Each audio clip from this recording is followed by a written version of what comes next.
Men like you don't sit at this table, he said it quietly.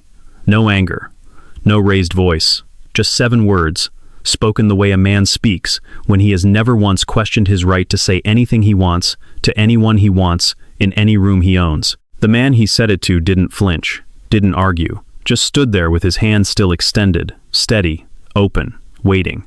Like he'd heard this before, like he'd been preparing for this his entire life. 11 people watched. 11 people said nothing. That hand, that silence, that room, remember all 3. Because by the time this story is over, you'll understand exactly what each one of them cost. Okay, let me stop right there. Because if you think that moment was the most dangerous thing that happened in that boardroom that morning, you haven't heard the rest of this story yet. And trust me, what came after? Gregory Holt is still losing sleep over it. Let me take you back to the beginning. 6:15 in the morning. A working-class neighborhood on the edge of the city. A 3rd-floor apartment with walls thin enough to hear the couple upstairs argue about the remote control. Elijah Carter stood at an ironing board in the kitchen, pressing a charcoal gray suit he had bought at a second-hand shop for $35. The iron moved slow, careful. Steam curled up past his chin and fogged the window above the sink. The suit wasn't impressive. The stitching along the right lapel had been repaired twice. But it was clean. It was pressed. And when Elijah put it on, he stood in front of the bathroom mirror for exactly 12 seconds, adjusted his collar, and nodded once. On the kitchen table sat a worn leather portfolio. Cracked spine, brass clasp, that didn't quite close all the way. Inside, 58 pages, financial projections, risk modeling. A full investment proposal addressed to Holt and Vance Partners assembled over 4 months, every figure sourced, every chart built from scratch. Next to the portfolio, a mug of black coffee going cold, and leaning against the wall, a framed photograph. Elijah with his arm around an older man, both of them laughing at something off camera, a folding table between them covered in papers. A banner on the wall behind them, half visible, reading Community Capital Forum. The older man in the photo was Louis Garrett, former chairman of a regional investment foundation, the man who had handed a 23-year-old Elijah Carter his first real mentor and said, "Write down everything you know about money, then throw it away and start over." Elijah picked up the mug, finished the last cold sip, set it in the sink. He tucked the portfolio under his arm. He almost didn't go. That's the part nobody talks about. The night before, 10:43 p.m., Elijah had been sitting at that same kitchen table with the portfolio open in front of him. He had received an email 2 hours earlier from a former colleague who had heard about the Holt and Vance meeting. The message was short, well-intentioned in its own way. It said, "I hope you know what you're walking into." Elijah had read it 3 times. He sat in his kitchen with the overhead light on and his phone face down on the table for 22 minutes, not reviewing his slides, not rechecking his projections, just sitting. Because there are moments in a person's life when the weight of every previous room that didn't want them there becomes suddenly very specific and very present. He could have sent an email, rescheduled, found a reason that sounded professional. Instead, he reached across the table and picked up the framed photo. Louis and him. The folding table. The papers everywhere. 23 years old, and Louis had said to him, "The only rooms worth walking into are the ones that weren't expecting you." Elijah set the photo back down. He went to bed at 11:15. He was up at 5:45. He locked the door behind him. Now here's the thing about Elijah Carter. He didn't look like what he was. He wasn't supposed to. He took the crosstown rail to the financial district, sitting between a nursing student with earbuds in and a man in a hard hat reading a paperback novel. Nobody looked at him twice. He was just another man in a gray suit heading somewhere. 40 minutes later, he stepped off at the downtown transit hub and walked 6 blocks to a glass and steel tower that caught the morning light like it was built specifically to reflect it back at you with interest. Holt and Vance Partners. 26 floors. Marble lobby. The kind of building that made you feel the cost of everything before you walk through the door. He approached the front desk. The receptionist, a young woman with a headset and a practice-neutral expression, looked up. Her eyes moved from his face to his suit, to his shoes. A pause. A very small pause.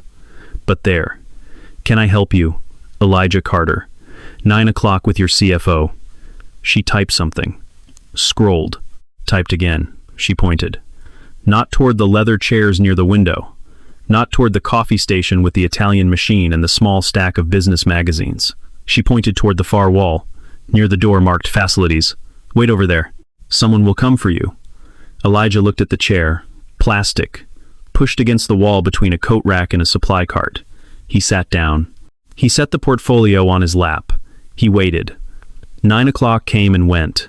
At 9:32, a pair of polished dress shoes appeared in his line of sight.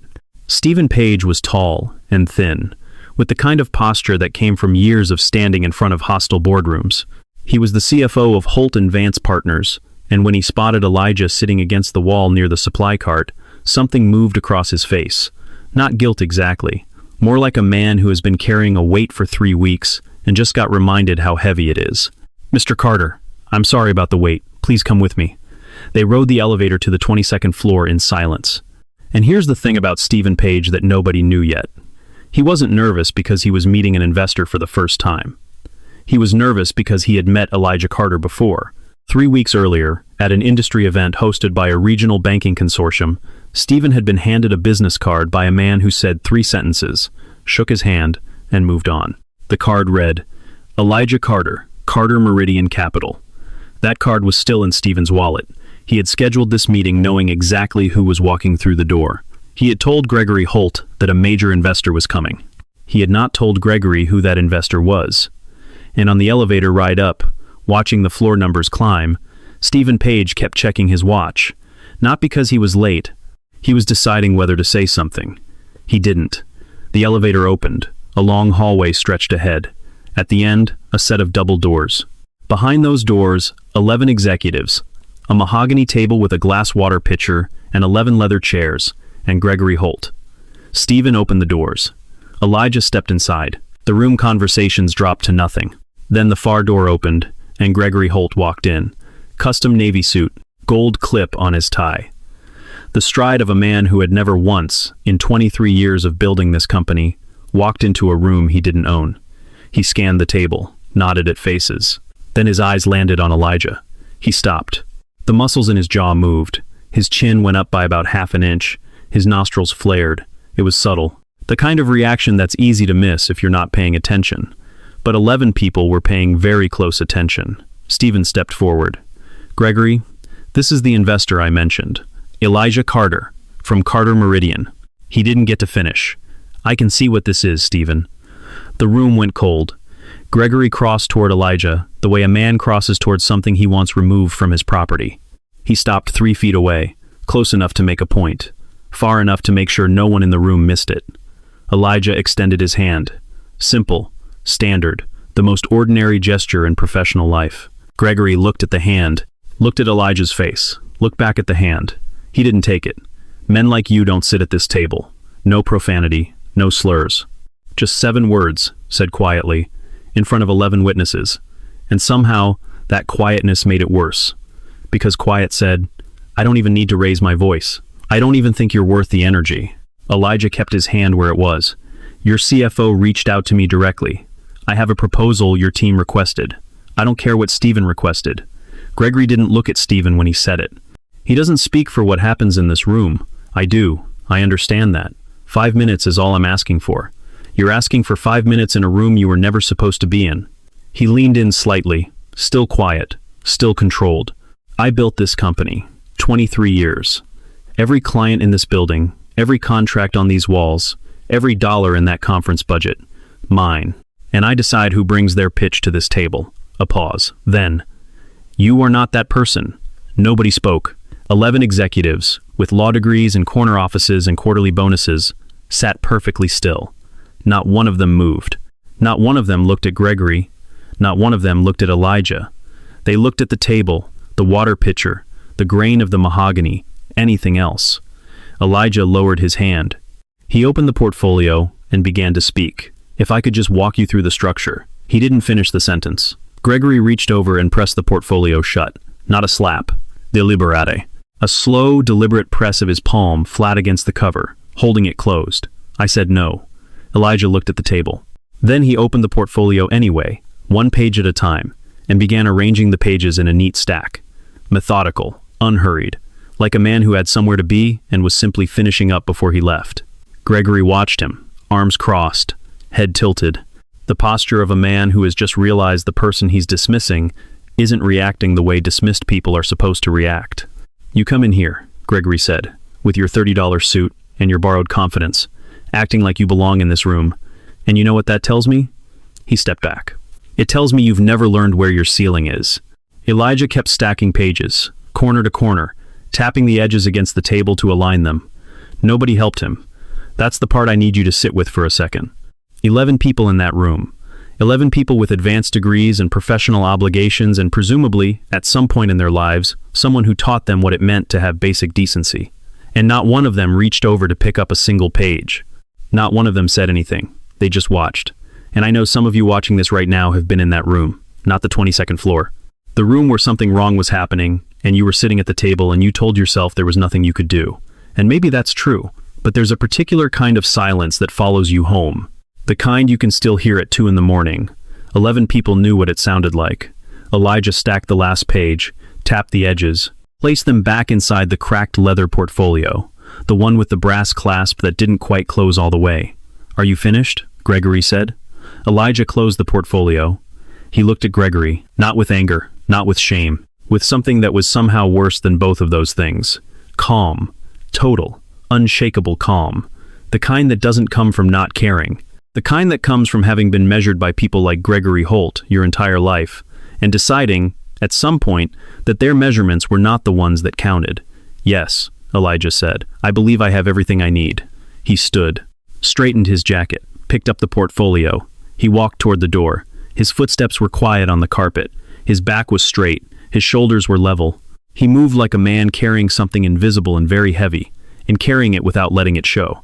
"This is the last time you set foot in this building," Gregory called after him. The edge in his voice had shifted slightly, something that wanted to be contempt but had a little too much emphasis in it, like a man who expected more of a reaction and didn't get it. "This building isn't built for people like you. It never was." Elijah's hand touched the door handle. He paused. One breath, not to respond, not to turn around, just to breathe. Then he walked out. The door closed behind him. Soft click. No slam. No scene. The room looked at the table. Gregory straightened his tie clip, looked around at 11 executives and said, "Where were we?" And the room obeyed. Voices came back. Papers shuffled. Business resumed. 11 people pretended that the last 12 minutes hadn't happened. 11 people who had law degrees and expense accounts and 15-year mortgages on homes with good school districts chose, in that moment, to study their notes. All except one. Stephen Page sat with his pen in his hand and did not write a single word. His jaw was clenched so tight you could see the muscle running up the side of his neck. He had the business card in his wallet. He had known. He had said nothing. And now he was going to have to live with what that decision had just cost. Meanwhile, Elijah Carter stepped into the elevator. The doors closed. The building noise disappeared. He stood alone in the small, quiet space, watching the floor numbers count down. 22, 21, 20. He reached into his jacket pocket and pulled out his phone. Pressed one contact. 2 rings. Raymond Cole. Elijah watched the numbers. 19, 18. Redirect everything. Today, Raymond didn't ask what happened. Didn't ask why. Done. And the call ended. 17, 16. Elijah put the phone back in his pocket. The lobby doors opened. He walked through marble and chrome and polished glass, past the reception desk, past the plastic chair near the supply cart, past the glass front doors, and out onto the sidewalk. The city moved around him. A bus hissed past. A food cart vendor called out something to a customer. The morning light was sharp and clean off the building glass. Elijah Carter disappeared into the crowd. One more man in a gray suit, nobody worth a second look. But $175 million had just changed direction, and Gregory Holt had absolutely no idea. Man, I need a second. Because the thing that gets me every time I think about this story is not the boardroom, it's the elevator. 12 seconds. One phone call. 2 words. And a man who had spent 4 months building a 58-page proposal just let it go. Not because he gave up, because he already knew what Gregory Holt did not. That the only thing Gregory had done in that room was prove which one of them actually had power. Let me tell you what happened next. Stephen Page excused himself from the boardroom at 9:51. He walked to the restroom at the end of the hall, ran cold water over his wrists, and looked at himself in the mirror for a long time, water dripping from his chin.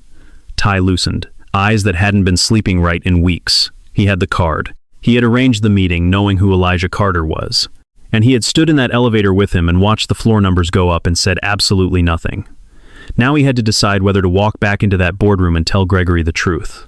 He dried his face, straightened his tie, walked back to his chair, and said nothing.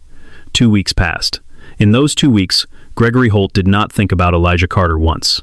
Not once. He didn't ask Stephen who the man was. He didn't look at the portfolio pages that had been left on the conference table. His assistant found them when she was clearing the room that afternoon and put them in the recycling bin. 58 pages. Gone. Gregory went back to his routine. 8 a.m. briefings. Client lunches at the private dining room on the 14th floor. Afternoon calls with men who laughed at his observations because they couldn't afford not to. He was comfortable. He was in control. Everything made sense. Then there was Derek Sloan. Derek was Holt and Vance's vice president of business development. He had been at the company 11 years. He dressed like Gregory, spoke like Gregory, ran meetings the way Gregory had taught him to run meetings. He was the second name on every internal memo, and the first name Gregory called when he needed something handled quietly. 3 days after the boardroom incident, Gregory held an internal strategy session. Derek was in the room when Gregory walked them through an aggressive expansion plan. 2 new service divisions, 4 new regional contracts, all of it scaffolded around the assumption that the $175 million anchor investment was locked. Derek sat at Gregory's right hand and nodded at every slide. He knew the investment wasn't locked, not after what he'd seen in that boardroom. But Derek Sloan had not built 11 years at this company by correcting Gregory Holt in front of the room. He had built them by being useful. And the most useful thing Derek could do right now, he had decided, was wait and see which way the wind blew before he chose a direction. So he nodded. He took notes. He told Gregory the expansion plan was solid, and then it was day 14. 6:47 in the morning. Stephen Page's office. He was already at his desk when the email arrived. He opened it. He read the first line. Read it again. His coffee went cold beside him, and he didn't notice. The email was a formal withdrawal notice from Carter Meridian Capital, the anchor investment. The entire $175 million. Pulled overnight. No prior warning. No negotiation. 3 paragraphs, clean and precise, signed by Raymond Cole, managing partner. Stephen picked up the phone and called Raymond Cole's direct line. Voicemail. He called again. Voicemail. He sent an email marked urgent. Then a second. Then a third. Into silence. Total, deliberate, suffocating silence. At 8:15, Stephen walked down the hall and knocked on Gregory's door. Gregory was on the phone, laughing. Something about a weekend trip. He waved Stephen in without looking up. Stephen stood with his hands clasped behind his back, his left thumb pressing into his right wrist hard enough to leave a red mark. He waited. Gregory hung up. The investment round, Stephen said. It's gone. Gregory blinked. What do you mean gone? Carter Meridian pulled out overnight. All of it. The smile didn't vanish all at once. It faded in stages, like something draining. First the corners, then the eyes. Then the line across Gregory's forehead that only appeared when the one thing he protected above everything else was under threat. That's not possible. We have paperwork. Non-binding term sheet. They're within their rights. Get them on the phone. I've tried 4 times this morning. Try again. So Stephen tried again. 7 times in 2 hours. Not one call returned. By noon, the second call came in. Not to Gregory, to Stephen directly. Another investment group, the second largest in the round, 60 seconds on the phone. Without Carter Meridian as lead, they were stepping back, effective immediately. By 3 in the afternoon, 2 more had followed. Gregory's response was what Gregory's response always was, when things stopped doing what he told them to do. He got loud. He called his legal team. He used words like breach and actionable and injunction. His attorney, Walter Briggs, sat across from him and explained, in the measured tone of someone who had done this before, that non-binding term sheets could not be enforced, and that making threats toward a firm the size of Carter Meridian Capital was the corporate equivalent of challenging the ocean. Gregory fired Walter Briggs on the spot, then called him back 90 minutes later when no other attorney would pick up. Within a week, the bleeding became visible. 2 active construction contracts went on hold when Holt and Vance couldn't demonstrate the financial backing they had promised.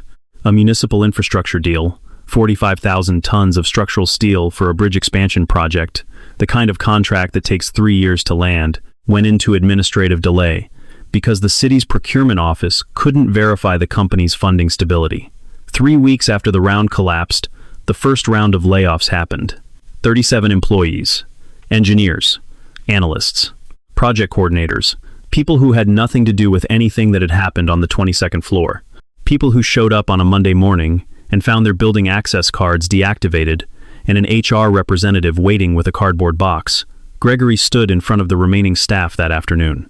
He wore a suit that cost more than most of their monthly take-home pay, and he told them that the company was making strategic adjustments in response to shifting market conditions. Nobody believed him. Nobody said so. Then the clients started leaving. First, a logistics company that had been a partner for 12 years. Their CEO didn't call Gregory. He called Stephen, said they had concerns about organizational stability, and by the time the call ended, they had already signed with a competitor. Then a regional development firm. Then a manufacturing group. 3 major accounts gone inside of 30 days. Combined annual revenue, $78 million. Within 90 days of Elijah Carter walking out of that boardroom, Holt and Vance had lost more than half its total operating value. And Gregory Holt still hadn't figured out why. He held meetings. He screamed at department heads. He blamed the market, blamed his competitors, blamed Stephen, blamed the economy. He blamed everyone and everything in every direction, except the one direction that mattered. The one direction that would have required him to look at himself. Margaret Town had been making phone calls for 2 weeks by this point. Quiet calls. The kind that happen from private lines and don't appear on any calendar. Margaret was the chairwoman of the Holt and Vance board of directors. She was 71 years old, had gray hair she wore pulled back, and had the particular kind of stillness that comes from decades of watching powerful men make catastrophic decisions and waiting for the right moment. She called an emergency board session. Friday morning, 9 a.m. mandatory. No agenda published. Gregory walked in expecting to take control of the room. He wore his best suit. He had rehearsed an opening. Something about resilience. Something about leadership through difficulty. He pushed through the double doors. The room didn't look up. Not one person turned when Gregory Holt walked into the boardroom. Not Margaret. Not any of the 8 remaining board members. Every pair of eyes was fixed on the screen at the far wall. The logo at the top was simple. Clean. Carter Meridian Capital. And below it, a press release. And below that, a photograph. A man in a modest charcoal gray suit. No gold tie clip. No designer label visible. Just a calm face looking directly into the camera. The same calm that had been in that boardroom 3 months ago. Elijah Carter, founder and managing partner, Carter Meridian Capital. Gregory's legs stopped working for 1 full second. His brain sent the signal to move. His body refused. Because the face in that photograph was the face he had told to leave. The hand he had refused to shake. The man he had looked at and said, "Men like you don't sit at this table." His mouth opened. Nothing came out. Margaret turned to face him. No anger in her expression, no satisfaction, just a cold, exhausted clarity. The face of a woman who has been proved right about something she wished she'd been wrong about. "Sit down, Gregory." He sat. Margaret pressed a button. The headline on the press release filled the screen. Carter Meridian Capital announces $260 million strategic investment in Vantage Meridian Partners. Vantage Meridian, Holt and Vance's primary competitor. The firm Gregory had dismissed in every interview for a decade as second-rate, undercapitalized, not worth the conversation. Elijah Carter had not just pulled the money. He had turned around and given $260 million, plus an additional $85 million on top of the original commitment, directly to the one company that could do the most damage to everything Gregory had spent 23 years building. Nobody spoke. Margaret scrolled down. The biography section. Elijah Carter. Born in a 2-bedroom apartment in a public housing complex. Father walked out when he was 7. Raised by his grandmother, a woman who worked the night shift at a commercial laundry facility and kept a small notebook where she wrote down every dollar she spent, so she never lost track. Elijah worked 2 jobs through high school. Janitorial staff at a middle school on weekdays, stock clerk on weekends. Graduated first in his class. Full academic scholarship, graduated with honors. Advanced degree from a top business program. Founded Carter Meridian Capital at age 31 with $25,000 in personal savings and a folding table in a 1-room office on the 4th floor of a building with no elevator. Within 14 years, Carter Meridian Capital managed $9.4 billion in assets. Elijah Carter's personal net worth, $940 million. He had funded infrastructure projects across 9 states, backed 28 companies from founding to public offering, sat on the boards of 2 national foundations, named to industry leadership lists 8 consecutive years. And the second-hand suit he had worn to the boardroom that morning? The same one he wore to every first meeting.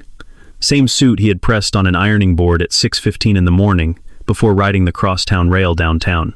Because Elijah Carter had never needed anyone to know who he was before he walked into a room. The boardroom was absolutely silent. The kind of silence that doesn't fill a space. It crushes it. Wait, hold on. I need to stop right here. Because look at what's on the screen. Look at this room full of people who sat in silence 3 months ago, who watched a man get told he didn't belong, who chose the table and the water pitcher and the grain of the wood instead of choosing to say one word. And now they're sitting in the same room, in the same silence, looking at the same table. That's the part that costs me every time. Margaret continued scrolling. The press release included one quote from Elijah Carter, 14 words. "We invest where dignity is part of the foundation." That was not present here. 14 words, no rage, no list of grievances, no public theater, just a clear, quiet statement that said, "I know what happened, you know what happened, and now everyone knows." Margaret turned to Gregory. Her voice was measured, almost gentle, the way a doctor's voice is gentle before a difficult conversation. You refused to shake his hand, in front of 11 witnesses. You told him he did not belong in this building. Gregory's mouth moved. "I didn't know who he." You called him "men like you," twice. Gregory stopped. "Gregory." Margaret set down her papers. "He came to this building with a proposal. He had the capital. He was ready to anchor our entire growth strategy, and you removed him from the room because of what you saw when you looked at him." Silence. Then Walter Briggs spoke from the end of the table, carefully, like a man measuring every word for its future use. The press release went out at 6 this morning. Bloomberg, Reuters, the financial trades. It will be the top story in every business publication by tomorrow. Gregory looked at him. "We issue a counter-statement. There's also the audio." Gregory went still. One of the 11 people in that boardroom had their phone on the table. "Recording for internal notes. Standard practice." Walter paused. It captured everything. The audio played through the room's speakers. Gregory's voice, clear and unmistakable. Every word. "Men like you don't sit at this table. I don't care what Stephen requested. You come in here with your $30 suit and your borrowed confidence. You've never learned where your ceiling is." 22 seconds. That was all it took. 22 seconds of a man's own voice, playing back in high definition, to reduce 23 years of carefully maintained authority to something that fit inside a cardboard box. Gregory sat at the head of the table. His hands gripped the armrests. His face had gone the color of unprimed drywall. And across town, in a corner office, on a high floor, Elijah Carter was putting on his coat. His assistant Nora held out a stack of media request folders 2 inches thick. He waved them away. His phone rang. Raymond Cole. Every outlet wants a comment. "What do you want to say?" Elijah buttoned his coat, picked up his briefcase, the same kind a high school teacher might carry. Nothing flashy, nothing announcing itself, nothing. The numbers already said it. He walked out. The elevator, the lobby, the street, a city moving around him. Traffic, a woman walking a dog. Steam rising from a grate in the sidewalk. Elijah Carter walked alone through all of it. No security. No driver, no entourage. One more man in a gray suit. The board voted the next morning. Unanimous, no abstentions, no discussion. Gregory Holt was removed as CEO of Holt & Vance Partners, effective immediately. 2 men in dark suits met him at the elevator with a cardboard box. He packed in silence. A framed degree, a crystal award from an industry conference. 2 photographs of himself shaking hands with people who were already distancing themselves from his name on social media. He carried the box through the lobby, past the front desk, past the plastic chair near the supply cart, where a man in a charcoal gray suit had once sat for 30 minutes while executives walked past with lattes. The glass doors opened. The doorman who had greeted Gregory every morning for 9 years looked straight ahead. Nobody said goodbye. Now here's where this story gets its 3rd layer. And this part, I promise you, nobody saw coming. Not even the people inside the building. Claire Ashford had been an investigative journalist for 8 years. 33 years old, sharp. The kind of reporter who didn't call a source once. She called until they answered, or until she found another source. She had received a tip from someone inside Holt & Vance the same morning the press release dropped. Within 48 hours, she had spoken with 2 of the 11 people who had been in that boardroom. On background at first, then on record, then with their names attached, the story ran on a Tuesday.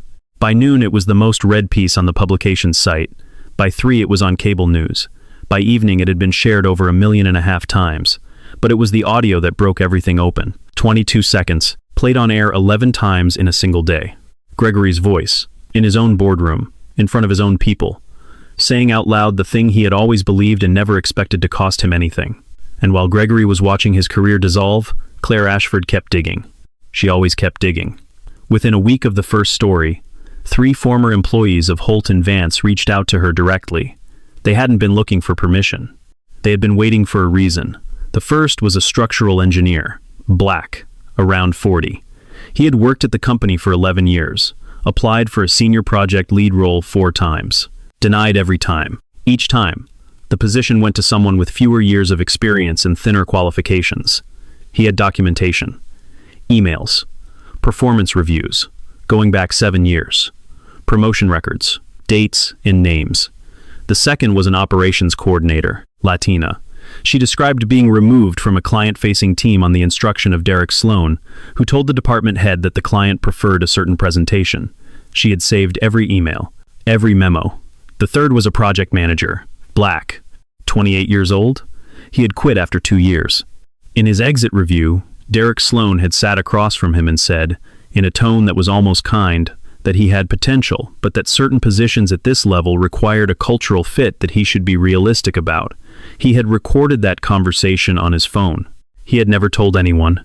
3 people, years of silence, and all of them with the same quality of documentation that you only accumulate when you've been planning, subconsciously, to need it someday. Claire published the second story, then the third, each one pulling back another layer of a company culture that had been built, maintained, and enforced from the top down for over a decade.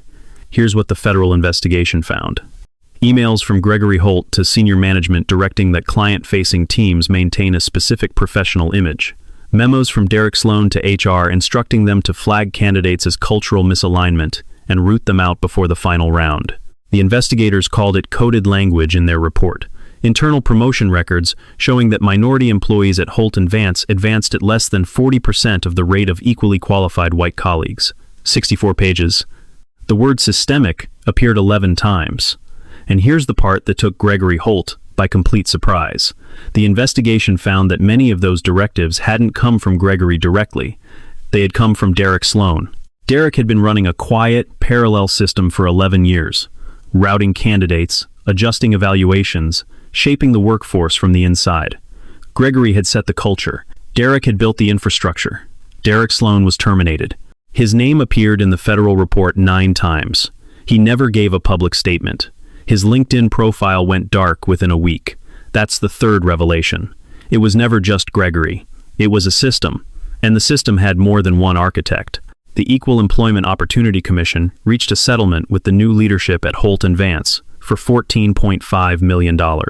The agreement required a complete restructuring of hiring and promotion practices, mandatory training for all employees on a quarterly basis, an independent oversight committee with authority to review personnel decisions involving minority candidates, and one more component, a fund of $11 million, designated specifically to support entrepreneurs from underrepresented backgrounds, people who might walk into a room someday and be told they didn't belong. Elijah filed a civil suit against Gregory Holt personally. Racial discrimination, defamation, intentional infliction of emotional distress. His legal team presented the audio recording. Written testimony from 9 of the 11 witnesses. The press release. Gregory's internal emails. The trial lasted 9 days. On day 3, Elijah took the stand. He wore the charcoal gray suit. His attorney asked why. Elijah was quiet for a moment. Then, so the jury could see exactly what Gregory Holt saw, and decide for themselves whether his reaction was justified. The courtroom didn't make a sound. The jury deliberated for 3 hours and 5 minutes. Guilty on all counts. Gregory Holt was ordered to pay $8.2 million in personal damages. The judge read a statement from the bench that was printed in full in 7 major publications the following morning. Mr. Holt, you did not merely insult another man. You used your position, your authority, and your bias to strip another human being of his dignity in a professional setting before witnesses, without hesitation. This court finds that conduct not merely unprofessional but deliberately cruel. And this verdict is not only for the harm done to Mr. Carter, it is for everyone who has ever sat in a plastic chair near a supply closet and waited 30 minutes for a room that was never planning to let them in. Gregory's career was finished. No company hired him. No board seated him. His name returned results that had nothing to do with success anymore. Let me tell you what happened with Stephen Page. He was appointed interim CEO of Holt & Vance Partners after the board restructuring. His first official act was not a strategy memo, not a press release. He walked down to the lobby of the building, stood in the space between the reception desk and the supply cart, and read a letter he had written himself. Not for Gregory, for himself. I knew who Elijah Carter was before he walked through those doors. I put his business card in my wallet and I rode the elevator with him, and I did not say one word. I watched what happened in that room and I said nothing. I was afraid. That is not a reason. It is an explanation. And it is not enough. His voice broke once near the end. He didn't stop. He didn't smooth it over. He just let it be visible and kept reading. 3 weeks later, a plain white envelope arrived at Stephen's office. No letterhead, no company logo. Inside, a small piece of paper, handwritten in blue ink. That took courage. Thank you. EC. 4 words and 2 letters. Stephen kept it in his desk drawer. Now let me tell you about a Saturday in October. The leaves on the street outside the community center had gone rust and amber. The air had the smell of autumn about it, that particular combination of dry leaves and cool wind and something faintly woody that arrives every year like a letter from someone you haven't seen in a long time. Elijah Carter sat at a folding table. Not mahogany, not 22 floors up. A folding table, the kind with metal legs and a laminate top worn soft at the edges. In the main room of a community center 3 blocks from the public housing complex where he had grown up.